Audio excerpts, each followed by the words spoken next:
On corrige le TP des ultrasons dans l'eau. Alors le principe, c'est qu'on va essayer de déterminer la vitesse de propagation ou la célérité des ultrasons dans l'eau grâce à un laser avec un phénomène d'interférence. Donc c'est une expérience qui est assez particulière, on va la découvrir ensemble.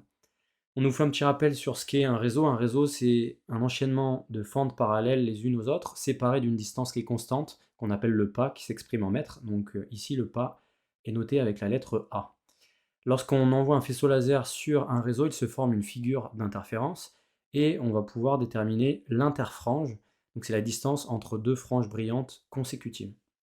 On nous rappelle d'ailleurs la relation qui existe entre l'interfrange, la longueur d'onde du laser, la distance entre le réseau de diffraction et l'écran, et le pas du réseau. I est égal à lambda d sur A. Ensuite, on nous présente le dispositif expérimental qu'on va utiliser lors de ce TP. On a un générateur d'ultrasons qui est immergé dans une cuve qui contient de l'eau. Des ondes ultrasonores sont générées et elles se propagent dans la cuve. Il naît alors des zones de compression, des zones de dilatation, et on nous fait un rappel assez intéressant, la longueur d'onde de l'ultrason qui est utilisée, cela correspond à la distance qui existe entre deux zones de compression successives, ou alors deux zones de dilatation consécutives. Lambda US ici, ça représente la longueur d'onde des ondes ultrasonores utilisées.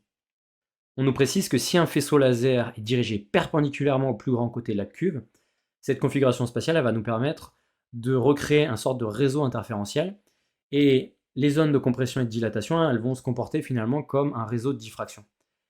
Ce qui va nous permettre de former une figure d'interférence en arrière de cette cuve. Un document sur la célérité des ondes en fonction de la température qui sera utile à la toute fin du TP, et un petit rappel sur ce qu'on appelle le Z-score pour déterminer s'il y a une compatibilité entre la valeur expérimentale qu'on a déterminée et la valeur de référence. Enfin, des données utiles pour notamment toutes les applications numériques qui vont être utilisées lors de ce TP. Dans un premier temps, on nous demande de proposer un protocole pour mesurer la longueur d'onde des ultrasons.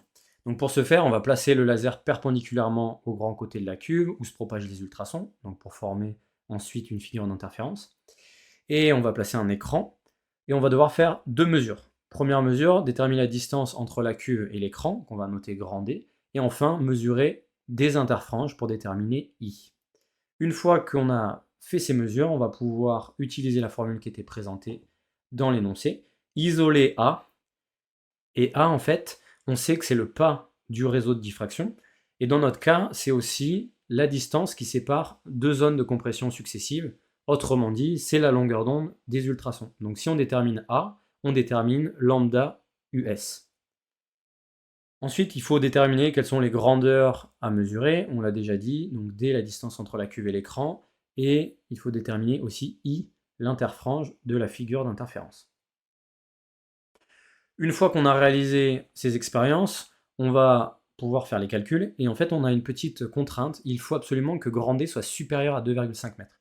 Moi j'ai choisi une distance de 3 mètres, je mesure 10 interfranges qui représentent une distance de 1,8 cm, et j'en déduis que I est égal à 1,8 mm.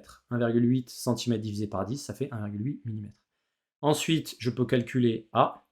Je pense à bien convertir la longueur d'onde en mètres. C'est pour ça que vous avez un 10 exposant moins 9 qui apparaît pour remplacer les nanomètres en mètres. Je fais de même pour l'interfrange qui doit être exprimé en mètres et qui est exprimé ici en millimètres. Donc 1,8 fois 10 exposant moins 3 mètres. Et donc ça me donne ce résultat, 8,9 fois 10 puissance moins 4 mètres. Et donc j'en déduis que la longueur d'onde US est de 8,9 fois 10 moins 4 mètres. Donc c'est assez petit, mais c'est tout à fait logique. Ensuite, on va nous demander de calculer la célérité des ondes. On nous a rappelé dans l'énoncé que lambda est égal à V sur F. Donc en isolant V, on obtient V est égal à lambda F. Et j'obtiens 1,5 fois 10 exposant 3 mètres seconde moins 1 en utilisant les données qui sont juste en dessous. Si on fait le calcul, a priori c'est 1468 mètres seconde moins 1. Et donc il faudra utiliser cette valeur non arrondie dans la suite des calculs. Donc vous verrez la valeur que vous obtiendrez. Ensuite, on va nous demander de déterminer l'incertitude type associée à la mesure de la célérité V. On nous rappelle la formule à utiliser. Dans un premier temps, on nous demande d'estimer la valeur de l'incertitude sur la mesure de l'interfrange I, UI. Or, on mesure l'interfrange avec une règle qui est graduée en millimètres. On effectue une double lecture, donc on peut estimer qu'on a fait une erreur d'1 millimètre sur la distance mesurée. Mais si on a été malin, on a mesuré une distance qui correspond à plusieurs interfranges. Dans l'exemple que je vous donnais, je vous proposais de mesurer 10 interfranges. Donc l'incertitude type UI, ce sera 1 mm divisé, pour mon exemple, par 10, donc 0,1 mm. On nous donne l'incertitude sur la distance, 2 cm, et on nous demande de déterminer l'incertitude sur la célérité V, donc il faut appliquer ce calcul. Pour ce faire, on va aller quand même chercher un certain nombre de données qui étaient présentées au tout début de l'énoncé. On nous rappelait l'incertitude sur la fréquence de l'onde ultrasonore et sur la longueur d'onde du laser qui est utilisé. Donc ce sont des valeurs que j'ai fixées moi, vous verrez le jour de l'épreuve si ce sont les mêmes ou non. Lorsqu'on applique la formule, il faut faire attention qu'il y ait bien compatibilité. Lorsqu'on applique cette formule, il faut faire attention aux unités. Donc à chaque fois, j'ai exprimé les grandeurs dans les mêmes unités. Ici, 50 nanomètres sur 532 nanomètres, les unités disparaissent. 2 cm sur 300 cm, c'est la distance. J'aurais pu mettre 0,002 mètres sur 3 mètres. 0,05 MHz sur 1,65 MHz. Et enfin, 0,1 mm sur 0,89 mm. Ce qui fait que toutes les unités disparaissent et on obtient finalement l'unité de la célérité qui est présentée au tout début du calcul. Ça nous donne une valeur de 2 fois 10 exposant 2 mètres secondes moins 1, à condition de respecter ce qui est proposé juste au-dessus, hein, c'est de garder la valeur la plus proche de l'incertitude avec un chiffre significatif. D'habitude, on garde un chiffre significatif, mais on majore au supérieur. Donc là, c'est un peu particulier, parce que moi, j'avais 2,1, il me semble, et donc je suis obligé de mettre 2 et non pas 3 comme d'habitude. Puis, il va falloir calculer. Puis, il faut présenter la valeur de la célérité en accord avec son incertitude type associée. Autrement dit, il faut fixer le nombre de décimales qu'on va faire apparaître dans notre résultat. Et il faut que le rang de l'incertitude, il corresponde au dernier rang du nombre qu'on va présenter. Donc ici, on a 1,5 fois 10 exposant 3 mètres secondes moins 1 avec une incertitude type UV 2 fois 10 exposant 2 mètres secondes moins 1. Pour bien mettre en évidence que j'ai présenté le bon nombre de chiffres significatifs pour la célérité, j'ai présenté l'incertitude type un peu différemment, donc 0,2 fois 10 exposant 3 mètres secondes moins 1. Et on peut noter ce résultat avec 1,5 plus ou moins 0,2 fois 10 exposant 3 mètres secondes moins 1. Donc on voit bien que le 0,2, on est au même rang au niveau du 0,5. Donc on est à une décimale. Et ce qui fait que je n'ai pas le droit de mettre 1,50, mais bien 1,5. Voilà.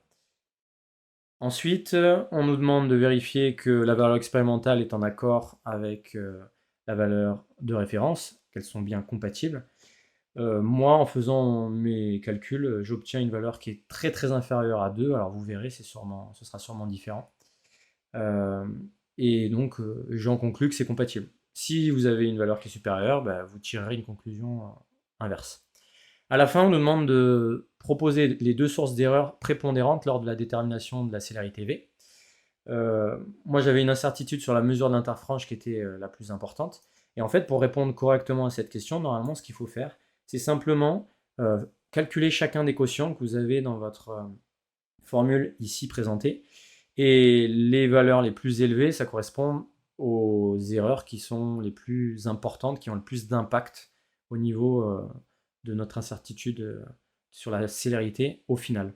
Donc moi j'avais vraiment 0,1 sur 0,89 qui me donnait un nombre qui était bien plus grand que tous les autres.